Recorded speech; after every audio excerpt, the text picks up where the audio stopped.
গিয়ে বলেন যে আমার কি অপরাধ, উনি খুঁজে পান না ওনার কি অপরাধ। আমরা জানি কোরআন থেকে যে আল্লাহ পাক রব্বুল আলামিন যখন ইবলিসকে বিতাড়িত করেছিলেন, তো ইবলিস আল্লাহ পাক রব্বুল আলামিনের সামনে দাঁড়িয়ে সে কথাই বলেছিল, আমার কি অপরাধ, আমি আদমকে কেন সিজদা করব। কাজে আদমকে সিজদা না করার কারণে সে বিতাড়িত হয়ে সে তার অপরাধ খুঁজে পায়নি। আপনি বাংলার 2000 দামাল সন্তানকে প্রকাশ্য নির্দেশে হত্যা করলেন, এরপরে আপনি আপনার অপরাধ খুঁজে পান না, এর চেয়ে জঘন্য অপরাধ আর কি হতে পারে। কাজে এই জন্য যদি আজকে বক্তব্য দেয়নি, তাহলে আমি আশা করব এবং আহ্বান জানাবো এমন একটা বক্তব্য দিবেন যে আপনি মাস্টার মাইন্ড হিসেবে কাকে কাকে হত্যাকাণ্ডের নির্দেশ দিয়েছিলেন।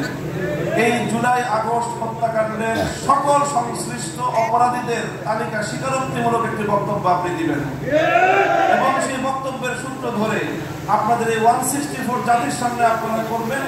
এই স্বীকারোক্তির ভিত্তিতে আগামী দিনে বিচারের কাঠগড়ায় দাঁড় করে আপনাদের বিচার করা হবে।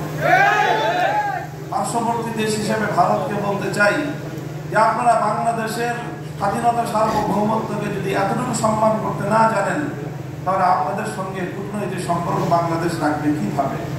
যে আপনারা বাংলাদেশের একটি ওয়ারেন্টভুক্ত আসামিকে আপনার কোলে বসিয়ে জাতির বিরুদ্ধে, শহীদদের বিরুদ্ধে আবার নতুন করে বিশুদ্ধার করবার জন্য প্ল্যাটফর্ম তৈরি করে দিবে, আর বাংলাদেশের মানুষের সঙ্গে আপনার প্রীতের সম্পর্ক থাকবে, এই ধরনের কাঁচাখড়ি কূটনৈতিক চিন্তা করা ঠিক নয়। এজন্য ভারতকেও বলবো, বাংলাদেশের মানুষের প্রতি শ্রদ্ধা প্রদর্শন করুন, দেশের জনগণের সঙ্গে সম্পর্ক তৈরি করুন।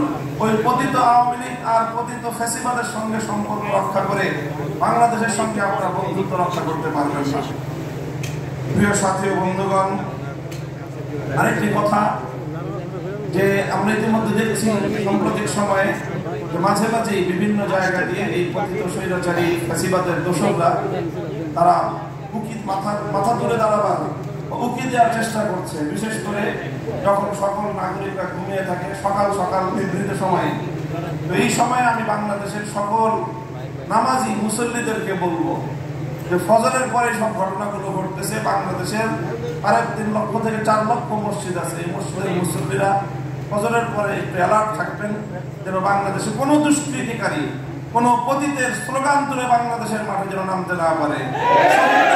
সঙ্গে গাদ্দারি করবার কোনো সুযোগ কাউকে আমরা দিতে পারি না।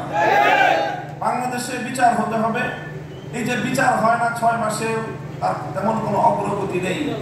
এটার অন্যতম আরেকটা কারণ হলো যে বাংলাদেশের প্রচলিত ব্রিটিশ প্রবর্তিত বিচার ব্যবস্থা, এই বিচার ব্যবস্থার যে দীর্ঘসূত্রিতা রয়েছে, সেটার কিভাবে জবনিকাপাত ঘটানো যায়, আল্লাহর জমিনে কিভাবে সাম্য এবং ন্যায় বিচারের আল্লাহ প্রদত্ত আল কোরআনের বিচার ব্যবস্থা প্রতিষ্ঠা করা যায়, সে লক্ষ্যে আমাদেরকে এখন থেকে অগ্রসর হওয়া দরকার। আজকে এই ফ্যাসিবাদের 6 মাসের মধ্যেও বিচারের ন্যূনতম কোনো ব্যবস্থা না হওয়া, এটা একটি জ্বলন্ত দৃষ্টান্ত যে এই বিচার ব্যবস্থার চেয়ে ইসলাম প্রদত্ত বিচার ব্যবস্থা অনেক শ্রেষ্ঠ এবং মুসলিমের অধিকার আদায় করার জন্য গ্যারান্টি।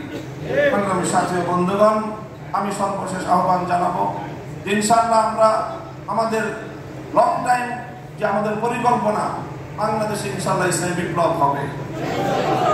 আগস্ট বিপ্লব আমাদেরকে চোখে আঙুল দিয়ে দেখিয়ে দিয়েছে, বিপ্লবের জন্য বড় কোনো দলের প্রয়োজন হয় না, বড় কোনো নেতার প্রয়োজন হয় না।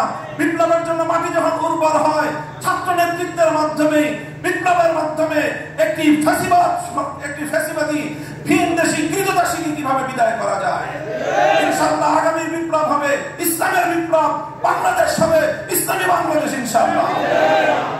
আপাতত ফ্যাসিবাদ যেন বাংলাদেশে কোনোভাবে প্রবেশ করতে না পারে, মাথা তুলে দাঁড়াতে না পারে। সকল রাজনৈতিক দলকে স্পষ্ট বার্তা দিতে চাই, যাদের কাঁধে ভর করে অথবা যাদের কথা আশকারা পেয়ে আওয়ামী লীগ এবং তার দোসররা বাংলাদেশের রাজনীতিতে পুনর্বাসিত হওয়ার চেষ্টা করবে, তাদেরকে আমরা রুখে দাঁড়াবো ইনশাআল্লাহ। আসসালামু আলাইকুম ওয়া রাহমাতুল্লাহি ওয়া বারাকাতুহু।